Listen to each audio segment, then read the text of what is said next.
The Art of Leadership Network.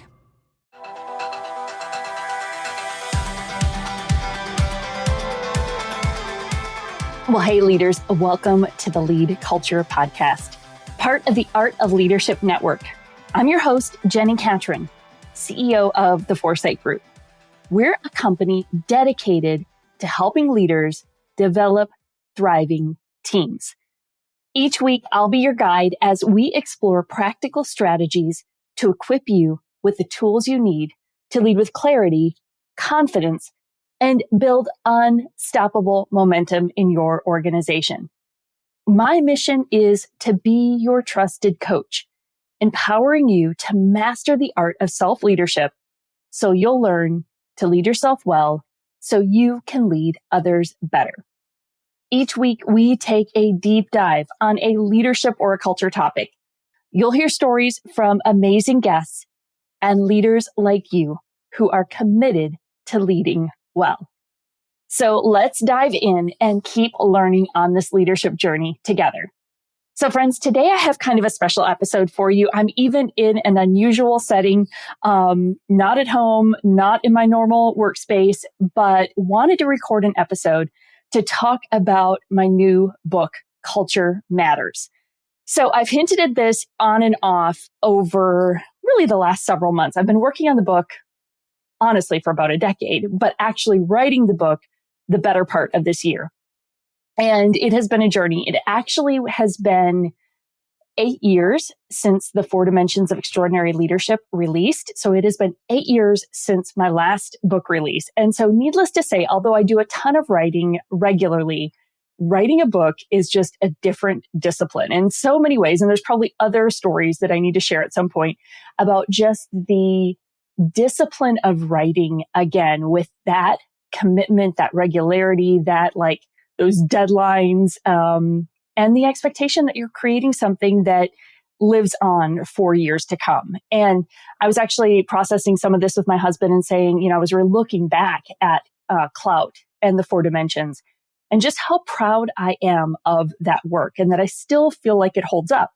But that also put a lot of pressure on this book to say, hey, how do I make this book a book that lasts the test of time? Like, how do I make sure I put enough commitment, energy, research, and just intentionality into this book for it to have a lasting impact? So this might feel a little bit like a self-promotion episode, which I hope it doesn't. That's not the intention. The intention is this is work that I cannot wait to get into your hands because all of you that listen to LeadCulture, you care deeply about leadership and your teams, right? That's why you're here. You are allies with me on the importance of making sure we have healthy leaders and thriving teams. And so I feel like this is just an opportunity. In fact, I know it's an opportunity to continue to equip you to do really good work in the organizations that you're a part of. So what I want to do today is I want to give you just a little bit of a sneak peek. So this is not very scripted. I have a few bullet points. This is me just kind of talking from my heart about this book and this work because you guys are my people. You're the crew that are with me week in and week out, learning together, journeying together in this, this journey of leadership and organizational culture. And so you're my people. And I want you to hear some of the things I'm excited about, some of the why behind this work. And then I want to give you a couple opportunities to get into the book, get access to the book early.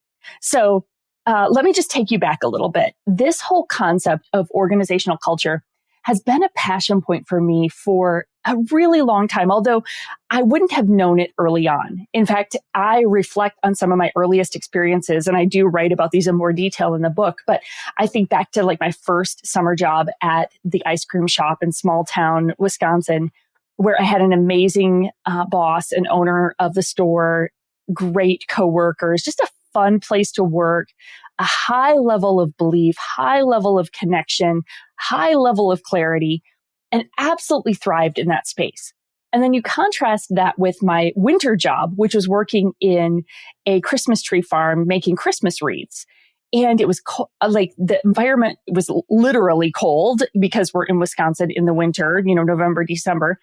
And my coworkers were kind of cold and cranky. Like they just did not seemingly love what they were doing. And what should have been this fun and festive environment was just kind of this miserable place to work. And so that was like my first early experiences. And then fast forward, I go on to work at the record company in Nashville out of college and was part of an amazing team, like just fabulous leaders who I'm still friends with to this day.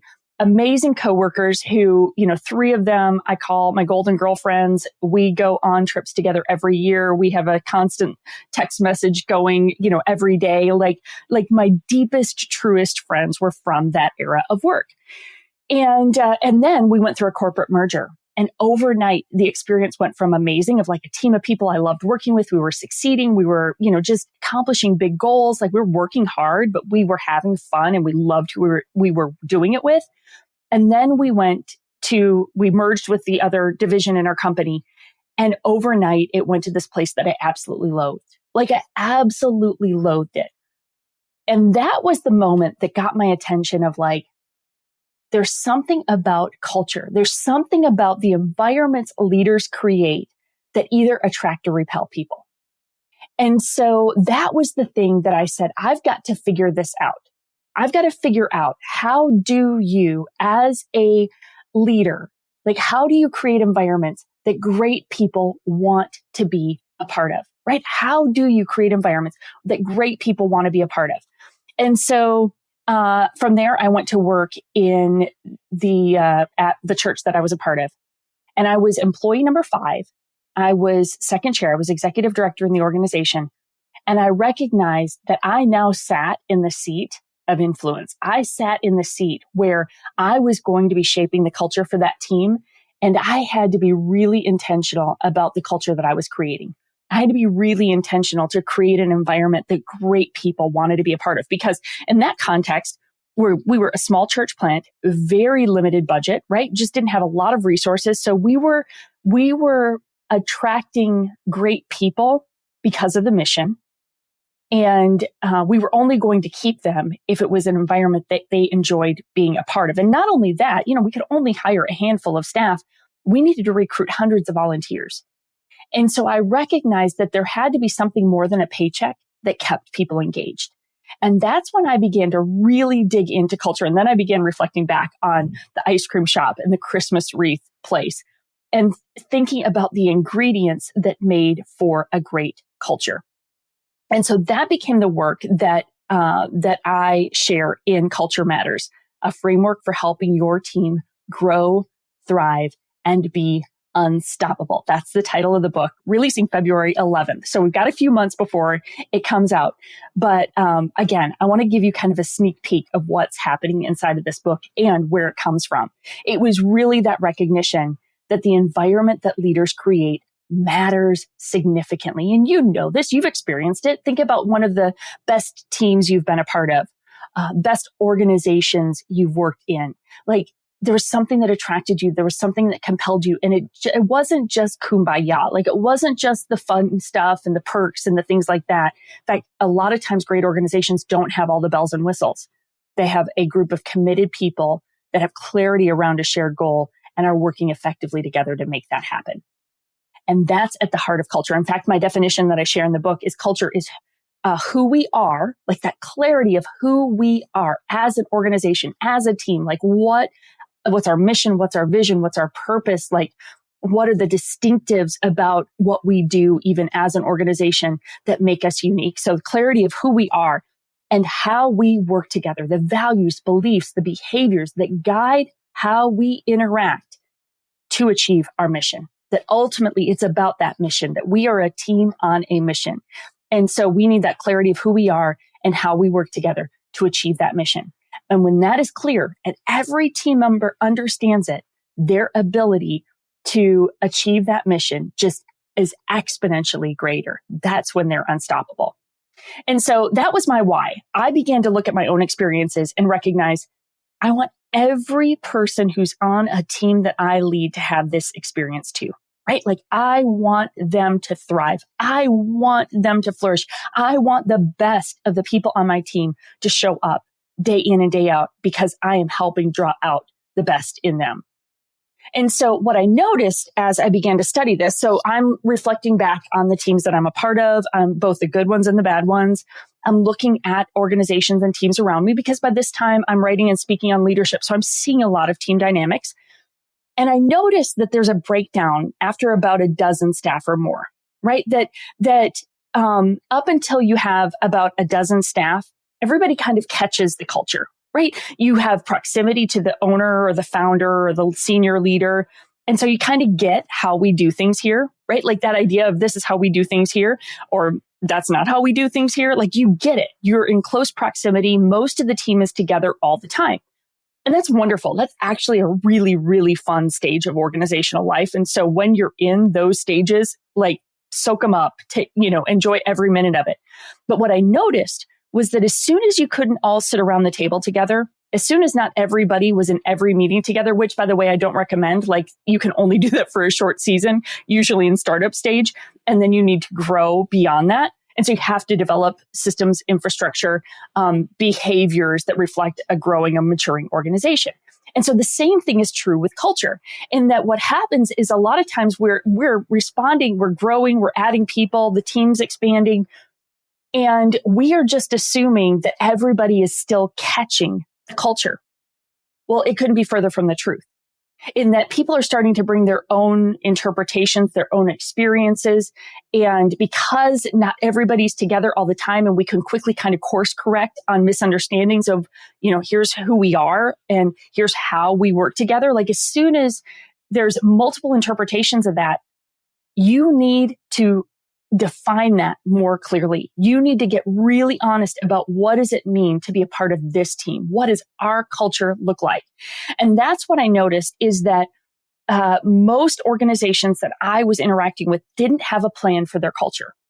Now, one of my favorite things to ask leaders is, and I've done this a number of times in a conference setting where I'm speaking, and I'll say, how many of you have spent significant time, maybe hired in a consultant, spent some resources to define your mission and your vision, right? Like you got really clear about your purpose, right? So you spent considerable time crafting that, defining that, getting support around it. How many of you have spent time and money building a strategic plan? So many of you probably bring somebody in at least once a year, and or you at least spend a day or two away as a team working on your strategic plan. So while you might not be hiring somebody, you're spending considerable amount of time and employee hours to actually work on a strategic plan. So most often, all hands go up in the room. Then I ask the question, how many of you have a plan for your culture? How many of you have spent time, money, invested in defining your culture? Rarely does a hand go up. And this is the premise of this work, is that we need a plan. In fact, culture, the stewardship of your people, is arguably one of the greatest resources, is arguably the greatest resource for your organization, because you need a team of people to accomplish that plan. They are the linchpin between your purpose, your mission, your vision, and the strategy to achieve that mission, right? It's the people, it's the team that are rallied around you, aligned around that mission to accomplish it. And so if you don't have a strategy for the health of your team, you're leaving the whole thing to chance, right? You're leaving the whole thing to chance because they are the very linchpin. In fact, there's a ton of research right now in the marketplace where they're saying culture is the differentiator. Like culture is the thing that sets the best organizations apart. That attention to how do I equip my team? Like how do I steward the talent of the people? Like the stewardship of people is a core, like essence of organizational culture. And so that's what I've defined in Culture Matters, is I've helped you build your culture operating system, that help you build a plan.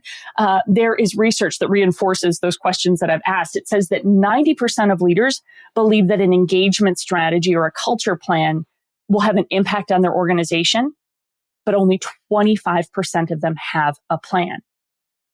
Almost all of us believe the culture matters, but only 25% of us have a plan for making it important, right? And so that's what Culture Matters, the book, is designed to do, is to help you build your plan. Because the problem is we know good culture, like we feel it when we experience it, but we don't know how to protect it or to rebuild it. I've been there. And I suspect some of you are saying the same thing. Hey, our culture is good right now, but I don't really know exactly why. I'm kind of holding my breath and hoping everything is okay. Or maybe your culture went sideways and you don't know how or why, and you don't know how to get it back. You know what it looks like when it's good, but you don't know how to get it there. And so that is what I've mapped out in Culture Matters, is actually giving you a system to build your culture plan, to recognize that culture doesn't happen just by accident. Like it is this intentional thing that you invest time, energy, resources. You give as much attention to this as you do to your purpose and strategy. And I promise you, your organization will flourish and your team will flourish. So the book is divided into 5 parts. I give you a 5-part framework for helping you build your culture operating system. And those 5 parts are, we're going to assess where you currently are. What's your current culture? Good, bad, or indifferent, right? Like you have a culture, whether you've defined it or not. And so what I need you to do is I need you to get a really good, honest assessment of that. And here's the thing. For most of us in senior leadership seats, the culture is never as good as we think it is. It always feels better at the top of the organization because we have the most influence over it. So if we don't like something, we change it. Well, the rest of our staff don't have that luxury. And so they are probably experiencing things that you don't even quite realize. And depending on the health of your culture will impact how honest they will be with you about that. And so I give you a lot of resources and tools for assessing your current culture, getting really honest about where are we now? Just what's our reality? And then we define what do we want to be? What do we look like at our best? Like what is the culture we aspire to? Because you have to know where you want to go. If y'all remember, back before we had these fabulous little devices that could immediately give you a blue dot telling you where you are, and then you could plug in where you want to go and it maps the whole route. Back before that, we had these wonderful old school maps, right? Like these big atlases that you would open up on a road trip. But before you could say, hey, I want to go to Atlanta, you had to figure out where you actually were on the map, which meant, okay, what street am I on? What cross street am I near? Like you had to figure out exactly where you were on the map. And then you had to say, and now I want to go here. And then you had to map the route from A to B. Well, the same thing is true in your culture, that you have to clearly assess where you are. And then you have to define, where do we want to be? Like, what do we aspire to? What does our culture look like at its best? And you're going to look for clues from your history. You're going to look for those values that intuitively guide you. And you're going to pull all of that forward and you're going to get it defined. Because here's the thing. Back when you were a small team, it was defined, but it was more like just kind of understood, right? Like your leader had probably subconsciously defined your culture of like the values and behaviors that guided you. And so then they kind of provided direction around that just very like naturally, right? Just organically. So what you have to do is you have to say, hey, we have to truly articulate what are the values that guide how we work together? What are the behaviors that are critical for success here? What does it look like when we're operating at our best? So you have to define it.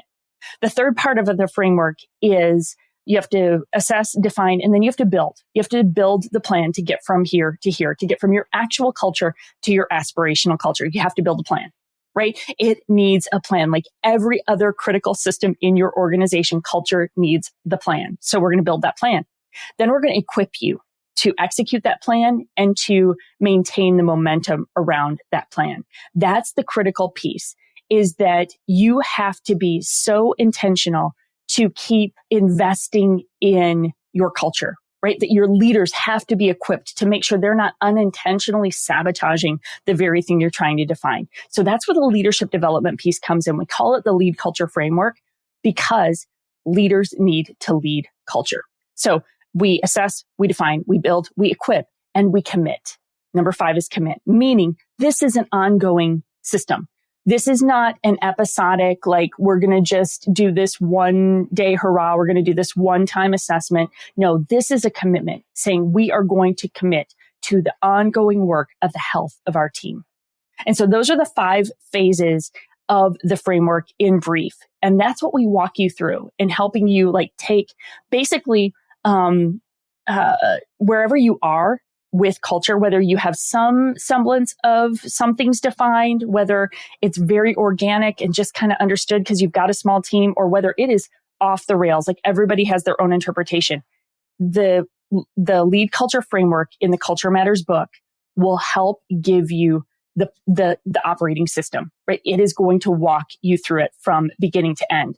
And so it is for, who's this for, right? So some of you are saying, okay, well, who ideally is this for? Honestly, it's for founders or senior leaders. Like if you have disproportionate influence in your organization of helping shape the culture, and leaders do. Let me clarify this. Every person on a team is influencing culture, right? Every person on your team influences culture. You know what that looks like. You have a great employee and they have disproportionate influence on the culture. You have somebody who is not in a good place. They're toxic. They're having a negative impact on your culture. So every person contributes to your culture, but your leaders have disproportionate influence just because of the nature of their roles. So if you're a founder, senior leader, you're in the C-suite, you're a senior pastor, you're an executive pastor, executive director, like you are in that executive or senior level leadership, like absolutely, this is a book that you want to check out. Like you need to be implementing this framework. If you are the culture champion in your organization, maybe you're the director of people and culture, or you're the director of HR, if you're responsible for some of the people elements of your organization, this is a great resource for you. And then even if you're a leader of a team, so maybe you're somewhere mid-level in an organization, maybe you're overseeing a volunteer team, maybe you're overseeing a division of your company, you have influence over the sphere of the people in your span of care. That's your sphere of influence. And so you can create a culture within that team by employing the principles from the framework. So even if you're not able to influence at the highest level, you might be able to do this within your team. And so if you have a team of people that you're responsible for, this framework will work for you. And so that is my heart and my desire. I want you to have the plan. And in some ways, this feels a little bit like a sales pitch of sorts, right? Like, okay, Jen, it's your new book. We know you're excited about it, but here's why I'm excited about it, you guys. Because I talk to leaders day in and day out who their people problems are some of the things that are holding them back the most from accomplishing their mission. Right? And every leader wants a team of people aligned around a mission. And here's the thing. Every employee wants to be a part of something great, right? Everybody wants to give their lives and their energy to work that matters. They want to be a part of something significant. They want to give their life and their work to something meaningful. So we want the same goal, right? Or we have the same goal. Employee and employer, we have the same goal. We want to do good work that matters with people we love being with. And so that's what building your culture operating system is about. That's why culture matters. And so my desire in taking my work from the last decade or more and putting it into this framework is to say, I want to make that accessible. Some of you have worked with Foresight through the years. Maybe you've done a workshop with us. Maybe you've done some coaching with us, but that's an investment, right? We get it. Like we get it. It is a significant investment to have that kind of energy and time spent. So the heart of writing this book was to say, I want to give everybody the opportunity to put this framework into effect. I give you the whole plan. I kind of do. I don't know whether that's smart or not, but I know that my heart is to make sure every leader and every team are thriving and achieving the mission they feel called to. And so the book gives you the plan. And then here's the fun part. Couple of like fun things for those of you, again, who are just part of our community, who are with me kind of in the trenches of this. Because I'm finally coming out of the fog of all the book writing and the book edits and going, now I get to tell people about it, which is so stinking fun. So we're doing a couple of fun things leading up to the release, which is on February 11th, 2025. That feels like so far away, but it's actually not. It's actually less than 5 months. Is that right? And so here's what we've got. If you pre-order the book, now let me give you this caveat. You've probably heard this from other authors. Pre-orders are a big deal. And so I'm not even like, I just kind of need to just honestly say that because you're part of the community.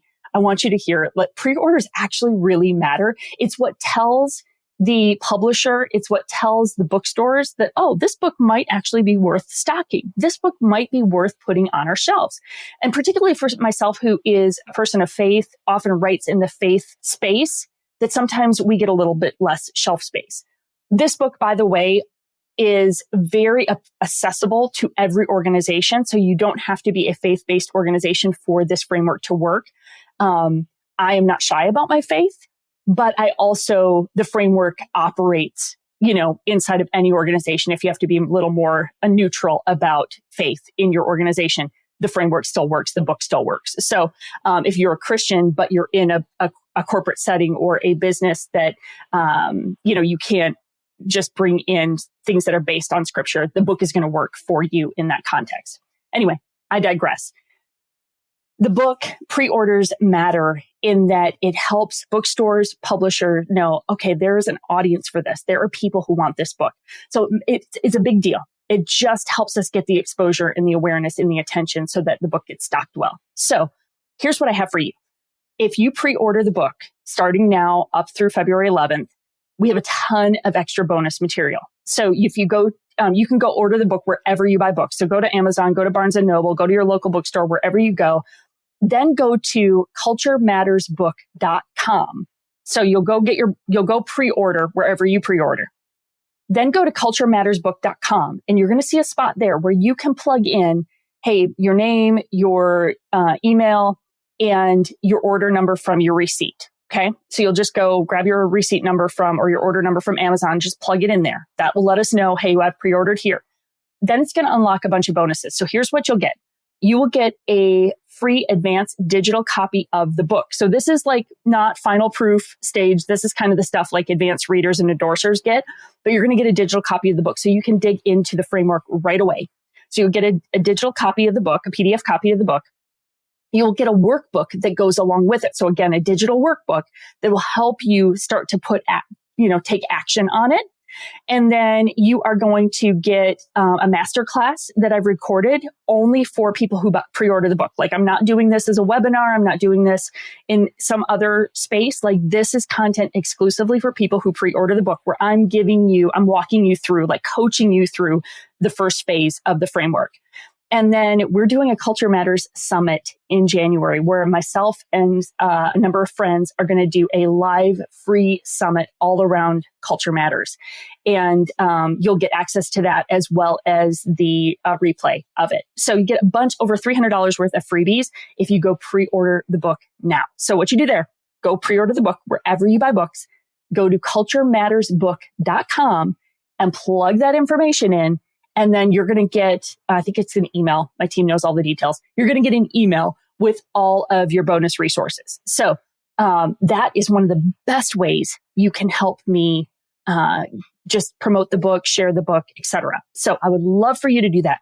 Secondly, I am leading an exclusive cohort beginning this month. So this is coming out October 24th. So this is hopefully you're listening to the podcast episode in real time.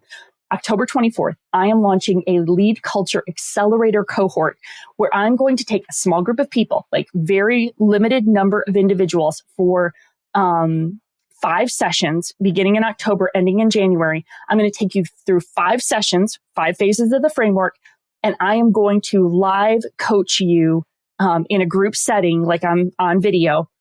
We'll use Zoom, and we will be in a cohort together where I'm going to coach you through the framework. Now, that's a little pricier, but it's significantly less expensive than having myself or one of our certified coaches come and work with your team directly. So it's a great way to get my live coaching on the framework with a small group of other culture champions that you're going to meet and get connected to. And I'm going to take you through the whole framework so you can get a jump start. And ideally, you're like, okay, it's the end of the year, it's fourth quarter, it's super busy. Here's the deal. You're going to carve out 90 minutes once a month over the next few months. And then you will be ready to implement it in the new year. So we're going to wrap up in January, and then you're going to be equipped to lead your team through that. So if you think 2025 is the year, I need to invest in my culture. I need to give time and energy and resources, and you want me to personally coach you through that, this is the group and this is the opportunity. I'm not intending to do the cohort ongoing. This is a one-time thing, kind of pre-launch that I'm doing. And so if you're interested in that, just email me at Jenni, Jenni, at getforesight.com, GET, 4, SIGHT.com. And I will send you the link with all the details and the registration. I'm super excited to lead a handful of leaders through this content, even as we approach book launch. And I would love for you to be a part of it. So one of two things, please go pre-order. That's such a huge help and such an encouragement to me, honestly, that you're with me and you're supporting this book launch with me. So go buy your book from wherever you buy books, go pre-order it. Go to culturemattersbook.com, put your info in. We'll send you all the bonus materials. And if you're interested in the cohort, just email me at jenni@getforesight.com and I will send you all the details and get you plugged into that cohort, because we are going to have an amazing time kind of continuing to learn and flesh out the framework together. Friends, thank you for being on this journey with me. Thanks for caring about the stewardship of people, recognizing that culture really does matter, that people are the point. And I can't wait to see the impact we have. I can't wait to see the organizations that flourish because of their intentionality and investing in their team. I can't wait for the individuals that flourish because of their engaging with a team that they love, doing work that matters, exercising their gifts, and just being able to achieve great things. Like, I can't wait to hear more and more of those stories. So thanks for being with me today. I would love for you to share this with a friend, maybe somebody else you know who really believes in the importance of culture, and you're like, they need to get this book. They need to know, they need to just be equipped with a tool that will help them continue to build on the great work they're doing. And you might listen to it with your team just to say, hey, this might be a great book study for you to do together. We actually have some bundles. If you get bulk books, you can also get like extra bundles of that. And we'll give you more details on that. That if you want to take your whole team through it, that'd be a great resource. And I'd love for you to just let us know how we can serve you better. Like, if there are ways that we can help equip you to keep leading well, to reinforce that culture matters, please reach out to us on socials. I'm at Jenni Catron, and you can also find us at GetForesight on all of the socials. And also rate and review. That always helps. We're super grateful for that. So pre-order your book. Go to culturemattersbook.com. And next week, I'll be back with another interview with another great guest. So friends, thank you for leading well. Thank you for caring about the health of your team and striving to be a great leader. Until next time.